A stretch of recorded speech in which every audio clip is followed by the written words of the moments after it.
Hello guys, welcome to my channel. আজ mini কিচেনে তোমাদের সবাইকে ওয়েলকাম। এটা আমার ফার্স্ট মিনি কিচেন, যেটা তোমাদের সঙ্গে আমি শেয়ার করছি। তো এখানে আমি পরোটা, আলুর তরকারি বানাবো আর পেঁয়াজের পকোড়া। তো দেখো এখানে আলুগুলো কি সুন্দর করে ছোটো ছোটো করে কেটে পেঁয়াজ, গাজর এগুলো দিয়ে তারপর সব মশলা একে একে দিয়ে এটাকে কিন্তু ভালো করে কষিয়ে জল দিয়ে দেবো। তো দেখো ভালো করে কষানো হয়ে গিয়েছিলো, দিয়ে আমি জল দিয়ে দিয়েছি। এবার কিন্তু এটা আমার রেডি হয়ে গিয়েছে। তো এটা রেডি হয়ে গেছে। এবার আমি পরোটাগুলো বেলে নেবো। তো দেখো পরোটাগুলো সব কিন্তু আমি বেলে নিচ্ছি।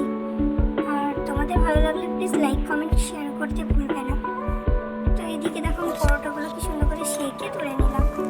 আর এদিকে পেঁয়াজের পকোড়া বানার জন্য নিয়ে নিয়েছি কিছুটা পরিমাণে বেসন, দিয়ে দিয়েছি চালের গুঁড়ো, দিয়ে দিয়েছি সামান্য পরিমাণে মরিচ গুঁড়ো, লঙ্কা গুঁড়ো। ভালো করে মিশিয়ে নিয়ে একটা ব্যাটার তৈরি করে তারপরে এখানে দেখো পেঁয়াজগুলো ডুবিয়ে ওর উপর থেকে আবার ব্যাটারটা দিয়ে ভালো করে আমি পকোড়াগুলো বানিয়ে নিয়েছি। তো কেমন লাগলো তোমাদের প্লিজ কমেন্টে জানাবে কিন্তু। তারপরে আমি প্লেটে নিয়ে নিয়েছি পরোটা, নিয়ে নিয়েছি পেঁয়াজের পকোড়া, নিয়ে নিয়েছি আলুর তরকারি। তো তোমাদের ভালো লাগলে প্লিজ আমার